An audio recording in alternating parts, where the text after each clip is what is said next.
Welcome to another video from the narrators. இனிய தீபாவளி நல்வாழ்த்துக்கள் நண்பர்களே. அட்வான்ஸ்ப்பா. நம்ம வீடியோ போடுற அன்னைக்கு தானே தீபாவளி.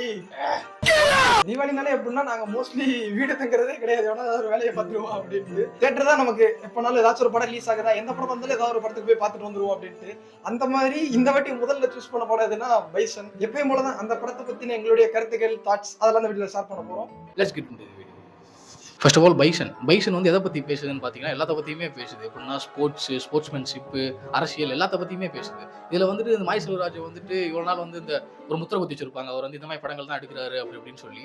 ஆனால் இந்த படத்தில் வந்துட்டு அவங்களுக்குலாம் பதிலடி கொடுக்குற மாதிரி முதல் சீன்லேயே வந்து அவர் ஒரு இது வச்சிருக்காரு. என்னன்னா வந்துட்டு துருவிக்ரம் அவர் வந்து கிடான்னு ஒரு கேரக்டர் நடிச்சிருப்பாரு. அவருக்கு வந்து சப்போர்ட் பண்ணுறதே யாருன்னா ஆப்போசிட் கேங்கில் இருக்கிற ஒரு பிடி சாராக தான் இருப்பார். அதான் இந்த படம் பார்த்தோம் அப்படின்னா அவர் இவ்வளோ நாள் வந்து பண்ணாருன்னு சொல்லி ஸ்டீரியோ டைப் இருக்குல்ல, அதை வந்து இது உடைக்கிற மாதிரி தான் அந்த படம் இருக்குது.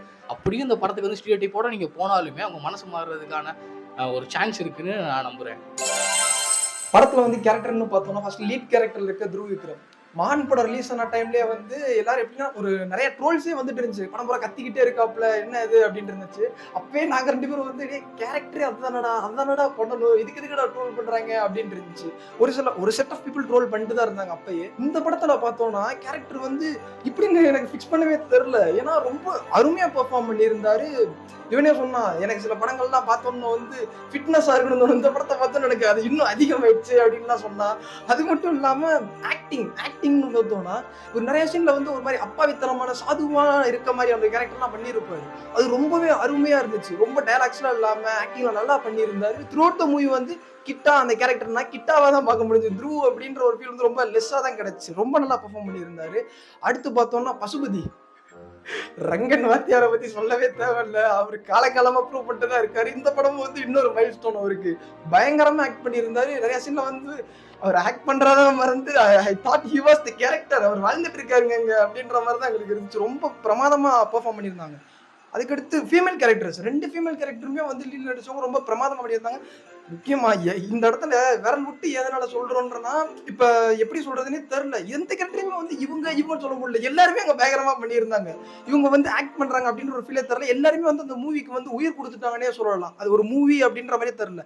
அங்க நாமளும் ஒரு ஆள் அங்க இருந்து அதை ஃபீல் பண்ண ஒரு வைப் பிடிச்ச அவங்களோட பெர்ஃபார்மன்ஸ்னால எல்லாருமே ரொம்ப பிரமாதமா பெர்ஃபார்ம் பண்ணியிருந்தாங்க.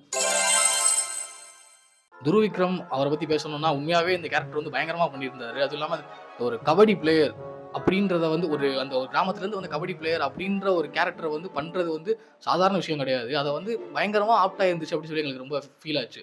ஏன்னா கபடி வந்து விளாடுறதுக்கான ஒரு ஸ்டைலே இருக்குல்ல. எனக்குலாம் ரொம்ப கபடி தெரியாது, பட் சில விஷயங்கள்லாம் தெரியும்.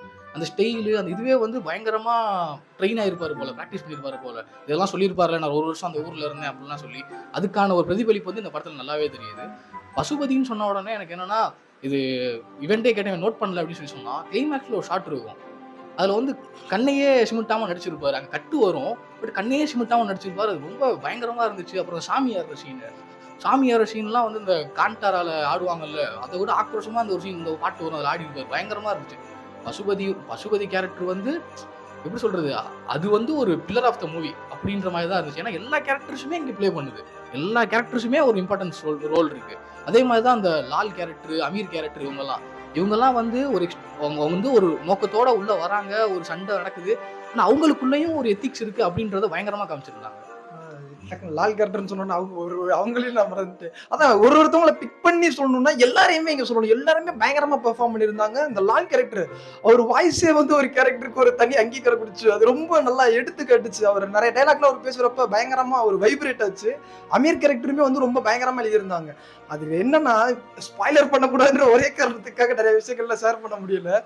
அமீர் கேரக்டர் வந்து எல்லா கேரக்டருமே ஒரு முதல்ல வைக்கிறாரு, அடுத்து அவரே அதை பிரேக் பண்றாரு. அதுக்கு அவர் கொடுக்குற ரீசன்லாம் வந்து ரொம்ப அருமையா இருந்துச்சு. நிறைய விழிப்புணர்வு ஊட்டும் வகையில இருந்துச்சு. பரவாயில்ல, இப்படி யோசிச்சிருக்காங்களே, இப்படிலாம் சொல்றாங்களே அப்படின்ட்டு நிறைய விஷயம் வந்து லேர்ன் பண்ணிக்கிறது ரொம்ப அருமையா இருந்துச்சு.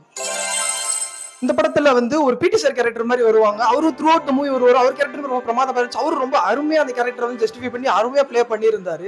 இதுல எனக்கு ஒரு ஃபீல் கொடுச்சு என்னன்னா, கட்டுரை தமிழ்லயும் வந்து அந்த லீட் கேரக்டர் அந்த ஒரு சப்ஜெக்ட் மேல பெரிய ஒரு இதாகிறதுக்கான காரணம் வந்து அந்த வாத்தியாரா இருப்பாரு. அதுக்கு ஒரு பெரிய விருப்பம் வருது, அதுல வந்து ஒரு அப்சஸ்ட் ஆகுறதுக்கு. இதுல வந்து இந்த லீட் கேரக்டர் அதனால அவரால் தான் அப்சஸ்ட் ஆனாருன்னு சொல்லல. ஆனா த்ரூ அவுட் த மூவி அந்த லீட் கேரக்டர் அந்த கேமோட டிராவல் ஆகிறதுக்கு அந்த பிடி சார் ஒரு முக்கியமான ரோல் ப்ளே பண்ணுவார். கட்டுரை தமிழ்லயும் இதுலயும் வந்து அந்த ஒரு சிமிலாரிட்டி எனக்கு ஃபீல் ஆச்சு. அடுத்து இன்னொரு ஃபேக்ட் ஃபேக்ட் என்னன்னா, படம் முடிச்சு நாங்க பேசுறப்ப ஒரு அண்ணன் சொன்னாரு, அந்த படத்துல வந்து அந்த டீம் கேப்டனா ஒருத்தர் வருவாரு. அவர் வந்து உண்மையிலேயே வந்து தமிழ்நாடு பிளேயரா, கபடி பிளேயர், கபடியில வந்து ஒரு பிளேயரா இருக்கவராம். அவரும் இந்த படத்துல ப்ளே பண்ணியிருந்தாரு. டீம் கேப்டனா ஒரு ரோல் ப்ளே பண்ணியிருப்பாரு. அவரும் ரொம்ப அருமையா ப்ளே பண்ணியிருந்தார் அந்த ரோல. எனக்கு மாரி செல்வராஜ் அவரோட படங்கள்லயே ரொம்ப புடிச்ச ஒரு விஷயம் என்னன்னா, அவர் வந்து ஏத்திஸ்ட்ன்னு சொல்லுவாரு.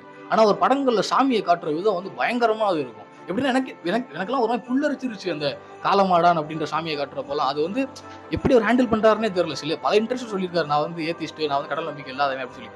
ஆனா அப்படிப்பட்ட ஒருவரு இந்த ஒரு ஸ்பிரிச்சுவாலிட்டிய வந்து இப்படி ஹேண்டில் பண்றது எனக்கு ரொம்ப ஆச்சரியமா இருந்துச்சு. இன்னொன்னு நீ தான் சொன்ன என்னன்னா, நான் அந்த படத்துல வந்து இந்த இதெல்லாம் நோட் பண்ணல. வெளிய வந்து நான் சொன்னேன் என்னன்னா, அவரு அந்த லீட் கேரக்டர் இல்ல, பசுபதின்ற கேரக்டர் வந்து ஸ்பிரிச்சுவலா இருப்பாரு.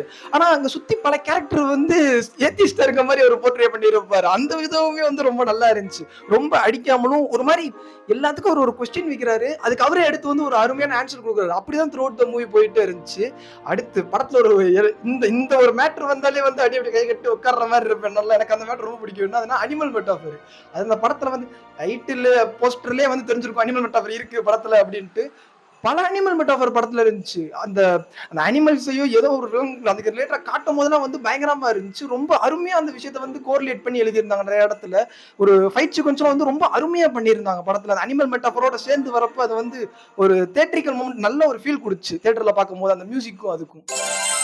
எனக்கு ஃபைட் சீக்வன்ஸ் ஒண்ணு தான் ஞாபகம் வருது. எல்லா ஃபைட்ஸுமே வந்து நல்லா கொரியோகிராஃபி பண்ணியிருந்தாங்க. எல்லாமே வந்துட்டு நமக்கு ஒரு ஃபீல் கிடைக்கும் தெரியுமா? எப்படி சொல்றது? ஒருவங்க அடிக்க போறாங்க அப்படின்னா நமக்கு அந்த எமோஷன் கனெக்ட் ஆகும். இந்த ஒரு சீன்லலாம் வந்து அமீர் ஒருவர் அடிப்பாரு. அப்பலாம் வந்துட்டு அவர் அடிக்கணும் அப்படின்ற மாதிரி தான் எங்களுக்கு ஃபீல் ஆச்சு. அவர் உண்மையாவே அடிச்சிருவாரு. அந்த ஒரு எமோஷன கனெக்ட் பண்ணது எங்களுக்கு ரொம்ப பிடிச்சிருந்துச்சு. அது மாதிரி ஓப்பனா சொல்ல போனோம்னா அந்த ஃபைட் கொரியோகிராஃபி, அப்புறம் அந்த கபடி விளையாடுற விஷயங்கள், கபடிய அந்த ப்ளே பண்ற விஷயங்கள், இது எல்லாமே சூப்பரா பண்ணியிருந்தாங்க. எல்லாருமே ஒரு ப்ரொஃபஷனல்ஸ் மாதிரி இருந்தாங்க. அந்த மாதிரி ரொம்ப எதார்த்தமான ஒரு சினிமாவா நாங்க பார்த்தோம் அப்படிங்கிற ஒரு ஃபீல் எனக்கு. இப்போ ஃபைட் சீன் சொன்னதான் ஞாபகம் வருது. என்னன்னா இப்போ த்ரூ லீட் கேரக்டர் இருக்காருன்னா அவரோட ஃபைட் சீக்வன்ஸ்ல எப்படின்னா புடிச்சு மூஞ்சிலேயே மங்கு மங்குன்னு குத்துற மாதிரிலாம் இல்ல. அவர் அடிக்கிறதே வந்து ரொம்ப யதார்த்தமா இருந்துச்சு. ஒரு மாதிரி ஆமச்சூரா அடிச்சாரு. அடுத்து ஃபைட் அப்பே ஊடல வந்து அவர் கபடி பிளேயர்ன்றனால அந்த கபடி மூவ்ஸ் எல்லாம் வந்து அது இன்டென்ஷனலா வைக்கல, ரொம்ப நேச்சுரலிஸ்டிக்கா இருந்துச்சு. நம்மளாம் பார்த்து சில நேரம் வந்து சிமிலரா இருக்கே அதுக்கு அப்படின்னு எனக்கு சில இதெல்லாம் ஃபீல் ஆச்சு. இந்த மாதிரியான கோரியோகிராஃபி வந்து ரொம்ப அருமையா பண்ணியிருந்தாங்க. அதே மாதிரி இந்த விஷயத்த நான் சொல்லணும்னு நினைச்சேன். ஏன்னா துருவ் கேரக்டர் வந்து ஒரு வயலண்டான கேரக்டர் தான் அப்படின்றதையே நம்மளுக்கு மறக்க வச்சிருவாங்க. ஏன்னா அங்க வன்முறை நடக்கிறப்போ பயப்படுறாலும் அவனா தான் இருப்பான். அதை எடுத்து கேட்கிறாலும் அவனா தான் இருப்பான். எப்படின்னா அவனுக்கு ஒரு பர்சனலா ஒரு ப்ராப்ளம் வருது அப்படின்றப்போ வந்து அவன் குரல் கொடுக்குறான், திரும்ப அடிக்க வரான் அப்படின்ற மாதிரியும், அவனுக்கு அங்க சம்மந்தமே இல்லைன்னா அதுக்கு முதல்ல பயப்படுறாலும் அவனா தான் இருக்கான். அது வந்து எங்களுக்கு ஒரு மாதிரி நல்லா அந்த கேரக்டர் ஒரு மாதிரி யதார்த்தமா எழுதுன மாதிரி எங்களுக்கு ஃபீல் ஆச்சு. அடுத்து படத்துல வந்து எனக்கு ரொம்ப ஒரு பிடிச்ச ஒரு விஷயம் என்னன்னா டயலாக்ஸ். இந்த படத்துல எந்த டைலாக் சொல்றதுனே தெரியல. அவரு அவ்வளவு அருமையா எழுதியிருந்தாரு. எக்ஸாம்பிளுக்கு டக்குன்னு சொல்லணும்னா இந்த ஒரு ஒரு அவர் வந்து வாத்தியார்ட்ட பேசுற ஒரு டைலாக் வரும். எங்க ஒரு கையில வந்து சாம்பார் கரண்டி, இன்னொரு கையில அருவாளோட சுத்திட்டு இருப்பாங்க அப்படின்ற மாதிரி டைலாக்லாம் வந்து அவ்வளவு எதார்த்தமா அந்த ஸ்லாங் கூட பாக்குறப்ப ஏதோ ஒரு ஃபீல் கொடுக்குது. இந்த மாதிரி படத்துல சொல்லிக்கிட்டே இருக்கலாம் டைலாக்ஸ் எல்லாமே. அத்தனை டைலாக் வந்து ரொம்ப அருமையா எழுதியிருந்தாங்க. இந்த ஒரு மீம் டெம்ப்ளேட் கூட எவ்வளவு பெரிய விஷயத்தை எவ்வளவு சின்னதா சொல்லிட்டு அப்படின்னு சொல்லுவாங்கல்ல, அந்த மாதிரி டைலாக் வந்து படத்துல நிறைய இடத்துல ரொம்ப அருமையா அமைஞ்சிருந்துச்சு. நேச்சுரலா இருந்துச்சு முக்கியமா. அதுதான் மேட்ரே. சும்மா வந்து சில டைலாக்லாம் நம்மள என்லைட் பண்ற மாதிரி இருக்கும். அதுக்காண்டி எழுதியிருப்பாங்கல்ல, அப்படி வந்து படத்துல எந்த இடத்துலயுமே இல்ல. ஒரு ரெண்டு பேரோட காண்போம் நார்மலா எப்படி இருக்கும் அப்படின்ற மாதிரியான விஷயத்துல இப்படிப்பட்ட டைலாக்லாம் சொன்னது வந்து ரொம்ப ஆச்சரியமா இருந்துச்சு. ரொம்ப அருமையாவும் இருந்துச்சு. டைலாக்ஸை பத்தி பேசணும் அப்படின்னா அந்த டைலாக்ஸை யார் பேசுறான்றது ரொம்ப முக்கியம். அப்படி யார் பேசுறான்னு பார்த்தா அந்த படத்துல இருக்க முக்கியமான கேரக்டர்ஸ்லாம் அந்த டைலாக பேசுவாங்க. நம்மளுக்கு ஸ்டார்டிங்ல சீன்ஸா பார்த்தோம்னா இவங்கெல்லாம் வந்து கெட்டவங்க, இவங்க நல்லவங்க அப்படின்னு ஒன்று இருக்கும். அதை வந்து ஒரு கெட்டவங்க வந்து இந்த டைலாக பேசுறாங்களா அப்படின்றதே ரொம்ப ஆச்சரியமா இருக்கும். அவர் எழுதின விதமே அப்படின்னா ரொம்ப பேலன்ஸ்டா எழுதியிருக்காரு. ஒரு ஏத்திஸ்ட் வந்து இதை பத்தியும் பேசுவாரு, சாமி நம்பிக்கை இல்லைன்றதை பத்தியும் பேசுவாரு, சாமியை பத்தியும் பேசுவாரு. அப்புறம் அந்த ஈக்குவாலிட்டி இதெல்லாம் எல்லாமே வந்து ஸ்டார்டிங்ல ஒரு மாதிரி காமிச்சிருப்பாங்க. அது போக போக இந்த கேரக்டர்ஸே அந்த ஈக்குவாலிட்டியை பத்தியும் பேசுறது, அப்புறம் சில விஷயங்களை பத்தி அரசியல் இதை பத்தியும் பேசுறது ரொம்ப எங்களுக்கு எப்படா அப்படி எழுதினாரு அப்படின்னு ரொம்ப ஆச்சரியமா இருந்துச்சு எங்களுக்கு. நாங்க எந்த படங்கள் பத்தி பேசினாலுமே வந்து ஒரு 2 விஷயம் முக்கியமா பேசுவோம். அது ஃபாலோ பண்ணாலே உங்களுக்கு தெரிஞ்சிருக்கும். Editing and cinematography. Editing in first ஹாஃப்ல அப்படின்னு பார்த்தோம்னா, எனக்கு அந்த பிளர் யூஸ் பண்ணாலே எனக்கு அது ஒரு மாதிரி ஆயிரும். அது வந்து ரொம்ப பிடிச்சி போயிரும். அந்த பிளரை வந்து இங்க பயங்கரமா யூஸ் பண்ணியிருந்தாங்க. அது என்ன பிளர்? மோஷன் பிளரா? அதை வந்து எங்க யூஸ் பண்ணியிருக்காங்க அப்படின்னா, இவர் வந்து அங்க இது என்ன சொல்றது? அனிமல் மெட்டாஃபர் யூஸ் பண்ணப்ப அடிச்சு இந்த கபடி விளையாடுற அங்கெல்லாம் வந்து பயங்கரமா யூஸ் பண்ணியிருந்தாங்க. அது ரொம்ப பிடிச்சிருந்துச்சு. அது சவுண்ட் எஃபெக்ட் பயங்கரமா இருந்துச்சு. எடிட்டிங் பார்த்தோம்னா ஃபர்ஸ்ட் ஹாஃப் பயங்கர ரேஷியாக போகும். செகண்ட் ஹாஃப்ல ஏன் ஸ்லோ இருக்கும் அப்படின்னா, எல்லாமே ஒரு ஃபுல் ஸ்ட்ரெச்சான சீன்ஸாக இருக்கும். கான்வர்சேஷனாக இருக்கும், கேம்ஸாக இருக்கும். அதனால வந்து செகண்ட் ஹாஃப் சில பேர் லேக் ஆகுது அப்படின்னு சொல்றாங்க. பட் ஆனால் எங்களுக்கு இன்னும் பெருசாக தெரியல. ஃபர்ஸ்ட் ஆஃப் ஆல் என்னன்னா, நான் என்னோட ஒப்பீனியன் என்னன்னா, நான் வந்து ஒரு ஸ்போர்ட்ஸ் மூவி பார்த்தேன் அப்படின்னா எனக்கு உண்மையாவே போர் அடிச்சிடும். எனக்கு என்னன்னா ஒரு ஸ்போர்ட்ஸே காமிச்சிட்டு தான் எனக்கு போர் அடிச்சிடும். பட் இந்த படத்துல நான் படத்துக்குள்ளேயே போன மாதிரி எனக்கு ஃபீல் ஆச்சு. எப்படின்னா, இந்த ஸ்போர்ட்ஸை வந்து ரொம்ப போட்டு தேய்க்காம, அது எப்படி சொல்லனே தெரியல. படம் ஃபுல்லா கபடி வரும். ஆனா அந்த கபடி வந்து நம்ம பார்க்குற மாதிரி இருக்கும். ரொம்ப வந்து போர் அடிக்கிற மாதிரி இல்லவே இல்ல. அதுக்கு முக்கியமான காரணம் இந்த எடிட்டிங்கா இருக்கும்னு நான் நினைக்கிறேன். அண்ட் சினிமாட்டோகிராஃபியுமே தான். இந்த ரேசி ஸ்க்ரீன் பிளே லேக் இருக்கு. அதை பத்தி எனக்கு என்ன தோணுதுன்னா, இப்ப ரீசெண்டா எப்படி போகுதுன்னா, சின்ன பசங்கள்ல இருந்து பெரியவங்க வரைக்கும். என்ன சின்ன பசங்களா இருந்தா இன்ஸ்டால ஷார்ட்ஸ் ரீல்ஸ் பார்ப்பாங்க. பெரியவங்களா இருந்தா யூடியூப்ல ஷார்ட்ஸ் பார்ப்பாங்க. இல்ல 2 பேருமே 2ம் பார்க்கலாம். அப்படி பார்த்து 60 செகண்டுக்குள்ளேயே அடங்கிட்டோமோ அப்படின்ற ஒரு ஃபீல் குடுக்குது. எல்லாமே வந்து ஒரு எமோஷன்னா 60 செகண்ட்ல முடிச்சுட்டு தள்ளனோம்னா அடுத்து வேற ஒரு எமோஷன் வந்துரும். அடுத்து வேற ஒரு எமோஷன். அதுக்குரிய அந்த டைம் ஃப்ரேமே வந்து டைம் ஸ்பேஸே வந்து ரொம்ப சுருங்கிருச்சோ அப்படின்னு தோணுது. நமக்கு ஒரு எமோஷன் பில்ட் ஆகணும்னா அதுக்கு தேவையான டைமிங் வந்து எடுத்துக்கணும். அது வந்து குடுக்குறது ரொம்ப நல்லது அப்படின்னு எனக்கு தோணுது. இப்போ செகண்ட் ஹாஃப்ல மோஸ்ட்லி வந்து எமோஷன் ரூட்டடா இருக்கும். அதெல்லாம் நமக்கு வந்து எடுக்கணும் அப்படின்றதுக்காக ரொம்ப அருமையா பண்ணியிருந்தாங்க. எப்பயுமே வந்து சடசடன்ட்டு ஹரி படம் மாதிரி போறதுன்னா ஓகே தான், இல்லைன்னு சொல்லலாம். ஆனா அப்படியே தான் இருக்கணும் அப்படின்றது தான் வந்து இங்க ஒரு ப்ராப்ளமா எனக்கு தோணுது. அப்படி இருக்கணும்ன்ற அவசியம் கிடையாது. தேவையான இடத்துல இருக்கலாம். தேவையில்லாதப்ப அதுக்கு டைம் எடுக்கணும்னா எடுக்கலாம். அது நல்லா ஒர்க் ஆகுது, அது தேவைப்படுது அப்படின்னா அது இருக்கலாம் அப்படின்ற ஒரு ஃபீல் தான் குடுச்சு. இந்த படத்துல வந்து அது ரொம்ப நல்லாவே ஒர்க் ஆயிருந்துச்சு. எந்த ஒரு இடத்துலயுமே வந்து ஐயய்யோ! என்ன அப்படின்னு எந்த ஒரு ஃபீலுமே தரல. ரொம்ப அருமையா கொண்டு போனாங்க படத்த. ஃபர்ஸ்ட் ஆஃப் ஆல் என்னன்னா சினிமாட்டோகிராஃபி. அந்த படத்தோட ஒரு அந்த அழகியல், அந்த ஊரோட அழகியல் இதெல்லாம் வந்து சினிமாட்டோகிராஃபி வந்து பயங்கர என்ஹான்ஸ் பண்ணிடுச்சோன்னு எனக்கு ஃபீல் ஆகுது. ஏன்னா, சினிமாட்டோகிராஃபி நாங்க பெரிய ஸ்க்ரீன்ல பார்த்தனாலயா எங்களுக்கு என்னன்னு தெரியல. பட் பயங்கரமா இருந்துச்சு. ஒவ்வொரு சீனும் வந்து பயங்கரமா அத ஸ்டேஜிங் பண்ண மாரி எங்களுக்கு ஃபீல் ஆச்சு. ஒரு ட்ரோன் ஷாட்டா இருக்கட்டும், ஒரு அண்டர் வாட்டர் ஷாட்டா இருக்கட்டும், எல்லாமே ரொம்ப பயங்கரமா இருந்துச்சு. அப்புறம் அந்த வேலியில காட்டுற ஷாட்லாம் வந்து ரொம்ப அருமையா இருந்துச்சு. நீங்க அந்த பாட்டுல கூட பார்த்திருப்பீங்க. எதுனா பட்டு இந்த லவ் சாங் ஒண்ணு. அதுலலாம் காமிச்சிருப்பாங்க. அதெல்லாம் வந்து பயங்கரமா இந்த சீன்ஸ் பார்க்குறப்போ உண்மையாவே வந்து பயங்கரமா இருந்துச்சு. பிளாக் அண்ட் ஒயிட் எங்களுக்கு சும்மாவே பிளாக் அண்ட் ஒயிட்னா எங்களுக்கு ரொம்ப பிடிக்கும். நாங்க சும்மா படம் வந்து ஒரு படம் எடுக்கணும் அப்படின்னா நாங்க வந்து பிளாக் அண்ட் ஒயிட்ல எடுப்போம். அது சம்மந்தமே இல்லனாலும் பிளாக் அண்ட் ஒயிட்ல எடுப்போம். அது ஏன்னு தெரியல, பிளாக் அண்ட் ஒயிட் வந்து எங்களுக்கு ஒரு அப்சஸ்ட். அது அந்த மாதிரி இருக்கும். அந்த பிளாக் அண்ட் ஒயிட் சீன்ஸை வந்து எங்களுக்கு ரொம்ப பிடிச்சி போச்சு. நான் படம் ஸ்டார்டிங்கே வந்து பிளாக் அண்ட் ஒயிட்ல தான் வரும். அது வந்து எனக்கு ரொம்ப பிடிச்சி போச்சு. இந்த படத்துக்கு இவ்வளோ கூவணும் அப்படின்றதெல்லாம் கிடையாது. இந்த படம் வந்து நல்லா இருக்கு. உண்மையாவே நல்லா இருக்கு. நீங்க தீபாவளிக்கு போய் ஒரு படம் பார்க்கணும்னா கண்டிப்பா இந்த படம் பார்க்கலாம். இந்த படம் பார்க்கலாம். அது மாதிரி இந்த 3 படத்துக்கு வந்து இந்த போட்டி கீட்டின்றானுங்க. அதெல்லாம் ஒண்ணும் இல்ல. உங்களுக்கு படம் போணும் அப்படின்னா போய் படம் பாருங்க. எந்த படம் போகணுன்றது உங்க சாய்ஸ் தான். நீங்க எந்த படம்னாலும் பாருங்க. அத வந்து இந்த மாதிரி போட்டியா கொண்டு போறது சோசியல் மீடியாலாம் பண்ணிட்டு இருக்கானுங்க. Who is the Deepavali winner இப்படிலாம் போறாங்க. அதெல்லாம் வேணாம். உங்களுக்கு படம் பிடிச்சிருக்கு பார்க்கணும்னு சொன்னா கண்டிப்பா போய் பாருங்க. பைசன் வந்து ஒரு மிஸ் பண்ணக்கூடாத படமா நான் நினைக்கிறேன். அடுத்து படத்துல பாடல்கள் ஃபர்ஸ்ட் சிங்கிள் தீக்குளித்தின்னு விட்டாங்க. நான் அப்பயே வந்து வந்தோன்னா பாட்டை கேட்டியாடான்ட்டு அப்பயே வந்து என்னென்னலாம் என்னோட எமோஷன் எல்லாத்தையும் கொட்டிட்டு இப்படி ஒரு ஃபர்ஸ்ட் சிங்கிள் விட்டாங்களே நொறுக்கிட்டாங்களே அப்படின்ட்டு. முக்கியமா எனக்கு சாங்ஸ்ல வந்து ஃப்ளூட் யூஸ் பண்றது, அந்த ஃப்ளூட் பிட் வந்தாலே எனக்கு ரொம்ப பிடிச்சிரும். இந்த பாட்டுலயுமே இன்டர்லூட்ல அந்த ஃப்ளூட்ல ஆரம்பிச்சு அப்படியே அந்த ஃப்ளூட் வந்து ட்ரம்ஸோட அப்படியே மெர்ஜ் ஆகும். வேற மாதிரி ஒரு ஃபீல் கொடுக்கும் வந்தது. நான் வந்து புகழ்ந்துட்டு இருந்தேன். பயங்கரமா வேலையை பண்ணியிருக்காங்கடா அப்படின்ட்டு. ஆனா சானா, சந்தோஷ் நாராயணன் அண்ட் மாரி செல்வராஜ் இந்த காம்போ வந்து ஒரு தவிர்க்க முடியாத ஒரு காம்போ. கண்டிப்பா மாரி செல்வராஜோட படங்கள்லாம் பார்த்தோம்னா அந்த காம்போவுக்குரிய ஒரு அருமை வந்து எல்லாருக்குமே தெரிஞ்சிருக்கும். உள்ள அந்த ஒரு இது இருந்துச்சு. என்னடா இருந்தாலும் சந்தோஷ் நாராயணன் போட்டிருக்கலாம் அப்படின்ற ஒரு இது இருந்துகிட்டே தான் இருந்துச்சு. பாடல்கள் எல்லாமே ஒரு பாட்டு ஃபாலோ பண்ணிட்டு தான் இருந்ததுனால இவன் நீ கேட்டு தான் இருந்திருப்ப. எல்லா பாட்டும் அருமையா தான் இருந்துச்சு. இருந்தா ஐயோ பேக்ரவுண்ட் ஸ்கோர் சந்தோஷ் நாராயணன் அப்படியே மெர்ஜ் ஆயிருவாரு அப்படின்னு இருந்துச்சு. இந்த படம் பாக்குறப்ப எந்த இடத்துலயுமே வந்து ஒரு செகண்ட் தட்டே கொடுக்கல. இந்த இடத்துல இப்படி பண்ணியிருந்திருக்கலாமே, அந்த இடத்துல இப்படி பண்ணியிருந்திருக்கலாமே அப்படின்ட்டு. ஒரு சீக்வன்ஸ்லாம் வந்து ஒரு எமோஷனல் சீக்வன்ஸ்ல இருந்து அப்படியே வந்து ஒரு கலவரம் மாதிரி அப்படியே ஒரு சீக்வன்ஸுக்கு டிராவல் ஆகும். அங்க அப்படியே வந்து அந்த மியூசிக் வந்து டிரான்சிஷன் அப்படியே ஒரு டிரான்சிஷன் பண்ணுவாங்க. அவ்வளவு அருமையா இருந்துச்சு அந்த அந்த சீக்வன்ஸ் எல்லாமே. பாடல்கள் நான் பாட்டு வந்து எந்த அளவுக்கு ரசிச்சு கேட்டேனோ அதே மாதிரி படத்துல பாக்குறப்பயும் அவ்வளவு அருமையா இருந்துச்சு. சொன்ன மாதிரி சினிமாட்டோகிராஃபில அந்த பாட்டுக்காக பண்ணாங்களா இல்ல சினிமாட்டோகிராஃபிக்காக பாட்டு பண்ணாங்களா தெரியல. ரெண்டுமே வந்து ரொம்ப பிரமாதம் அமைஞ்சிருச்சு. தியேட்டர்ல பாக்குறப்போ வந்து அப்படியே புல் அடிக்குது. பயங்கரமா இருந்துச்சு. நிறைய பாட்டு கொடுத்த ஃபீலே ரொம்ப ரொம்ப என்ஜாய் பண்ணி பார்த்தோம் எல்லா பாட்டுமே. அந்த படத்துக்கு வந்து இந்த பாடல்களுமே வந்து ஒரு உயிர் கொடுத்துருச்சுன்னு சொல்லலாம். அவ்வளவு அருமையா பாடல்களும் பேக்ரவுண்ட் ஸ்கோரும் பண்ணியிருந்தாரு. இவன் சொன்ன மாதிரி தான் சனா இல்ல நிவாஸ் கே பிரசன்னா சொன்ன உடனே உண்மையாவே எங்களுக்கு தோணுச்சு, என்னடா மியூசிக் நல்லா இருக்குமா அப்படிலாம் தோணுச்சு. ஆனா உண்மையாவே இந்த படத்தோட இன்னொரு ஹீரோன்னு பாத்தீங்கன்னா அவர் தான், நிவாஸ் கே பிரசன்னா தான். மியூசிக் வந்து பயங்கரமா இருந்துச்சு. இந்த கிளைமேக்ஸ்ல வந்துட்டு ஒரு எப்படி சொல்றது, ஒரு ஒரு மியூசிக் வரும். அதெல்லாம் எனக்கு வந்து இவன்ட்ட உடனே சொல்லிட்டு இருந்தேன். புல்லரிச்சிருச்சுடா அப்படின்னு சொல்லிட்டு இருந்தேன். பயங்கரமா இருந்துச்சு மியூசிக் எல்லாமே. சொன்ன மாதிரி பேக்ரவுண்ட் ஸ்கோர்ஸும் வந்து நாங்கள் பயந்துட்டு தான் இருந்தோம். பேக்ரவுண்ட் ஸ்கோர் சூப்பராக இருந்துச்சு. அந்த ஒரு ஜியோகிராஃபிக்கல் மியூசிக்னு சொல்லி ஒன்று இருக்கும்ல, அந்த ஊருக்கான ஒரு மியூசிக்னு ஒன்று இருக்கும்ல, அதை வந்து எங்களால் ஃபீல் பண்ண முடிஞ்சுச்சு இந்த இந்த படத்தில். அதை வந்து பயங்கரமாக பண்ணியிருந்தாரு. இது சொன்ன மாதிரியே வந்து ஒரு சீன், இந்த சாமி ஆடுற சீன்லாம் வந்து ஒரு கிளப்பிட்டபிள். அந்த சீன்லாம் நல்ல ஒரு ஃபீல் கொடுத்துச்சு. அந்த அந்த சீனுக்கும் அந்த மியூசிக், அந்த சாங்கு எல்லாமே ரொம்ப அருமையா பண்ணியிருந்தாங்க. அந்த ஸ்டேஜிங்ல இருந்து எல்லாமே பயங்கரமா ஒர்க் அவுட் ஆயிருந்துச்சு. ரெக்க சாங் தானே அந்த சாங் பிளேஸ்மெண்ட் எல்லாம் பயங்கரமா இருந்துச்சு. அதெல்லாம் நீங்க தியேட்டர்ல நீங்க கண்டிப்பா பார்க்கணும் அப்படின்னு நினைக்கிறேன்.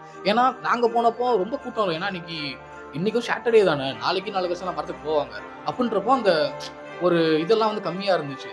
ஆனா நீங்க கூட்டமா போய் பாத்தீங்கன்னா கண்டிப்பா வந்து ஒரு அப்ளாஷ் இருக்கும், வேற இடத்துல கத்துவாங்க, எல்லாம் அருமையா இருக்கும். அந்த எக்ஸ்பீரியன்ஸ் வந்து நீங்க ஃபீல் பண்ணணும் அப்படின்னா வைசன் நீங்க போலாம், தாராளமா நீங்க படத்துக்கு போலாம்.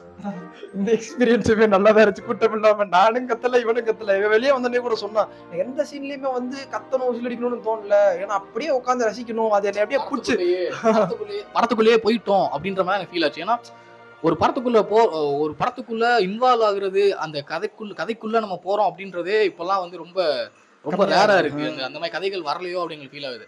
பட் இந்த படத்துல வந்து எங்களுக்கு அது ஒரு ஃபீல் ஆச்சு. ஏன்னா அதான் சொன்ன மாதிரி நாங்க கத்தல விசிலடிக்க எதுவுமே பண்ணல, நாங்க அப்படியே படத்தை பார்த்துக்கு இருக்கோம். அந்த ஷீட் டச்சில் உட்காந்து படத்தை பார்த்துக்கு இருக்கோம். அந்த மாதிரி தான் எங்களுக்கு இருந்துச்சு. படம் ஃபுல்லாவே அப்படிதான் இருந்துச்சு. தப்புனே. என்னடா தப்பு? தப்புனே. என்ன தப்புன்னு சொல்றா? தப்புனே. என்ன தப்புன்னு சொல்லிட்டு நீ பேசுறா? தப்புனே. இப்போ என்ன மேட்டர்னா, படம் ஸ்டார்ட் ஆகுறப்பே சொன்னா, இந்த டைரக்டர்னா இப்படிதான் படம் எடுப்பாங்க அப்படின்னு முத்திரை கொடுத்திருக்காங்க அப்படின்ட்டு. இந்த படத்துல வந்து இப்ப ஒரு படம் அப்படின்னு எடுத்துக்கிட்டோம்னாலே ஒரு தவறு நடக்குது, ஒரு சொசைட்டில ஒரு ப்ராப்ளம் ஓடுதுன்னா ஏதோ ஒரு விதத்துல வந்து அட்ரஸ் பண்ணணும். இப்ப வந்து அதை அட்ரஸ் பண்ணக்கூடிய ஒரு அருமையான பிளாட்ஃபார்ம் அப்படின்னு பார்த்தோம்னா சினிமா தான். ஏன்னா அதுக்கு இருக்க ஆடியன்ஸ் வந்து ஒரு மிகப்பெரிய ஆடியன்ஸ். சினிமானால இன்ஃப்ளூயன்ஸ் ஆகாத பீப்புள்னு வந்து இங்க யாருமே இருக்க முடியும். ஏதோ ஒரு விதத்துல வந்து இன்ஃப்ளூயன்ஸ் ஆவாங்க. அப்படிப்பட்ட ஒரு பிளாட்ஃபார்ம்ல ஒருத்தவங்க வரப்ப சொசைட்டியை வந்து திருத்தணும் அப்படின்ற ஒரு எண்ணம் வந்து முக்கால்வாசியான டிரெக்டர்ஸ், முக்கால்வாசி இல்ல எல்லா டிரெக்டருமே வந்து ஏதோ ஒரு மெசேஜ் கொடுக்கணும் அப்படின்னு தான் உள்ள வருவாங்க. இங்க வந்து நம்ம ஒரு தப்பை அட்ரஸ் பண்ணாதான் அந்த தப்புக்குரிய விளக்கம், அதாவது ஒரு சொல்யூஷனை நம்ம கொடுக்க முடியும். தப்பையே சொல்லாம வந்து நம்ம சொல்யூஷன் கொடுத்தோம்னா நாங்க எடுத்தோன்னு சொல்லல, தப்புனே தப்புனே அப்படின்னு சொல்லிட்டு தான் இருக்க முடியும். என்ன தப்புனே இங்க தெரியாது. அவர் எடுத்தோன்னா அந்த ப்ராப்ளம் வந்து அட்ரஸ் பண்றாரு, அதுக்கப்புறம் அந்த ப்ராப்ளம்க்குரிய சொல்யூஷன் கொடுக்குறாரு.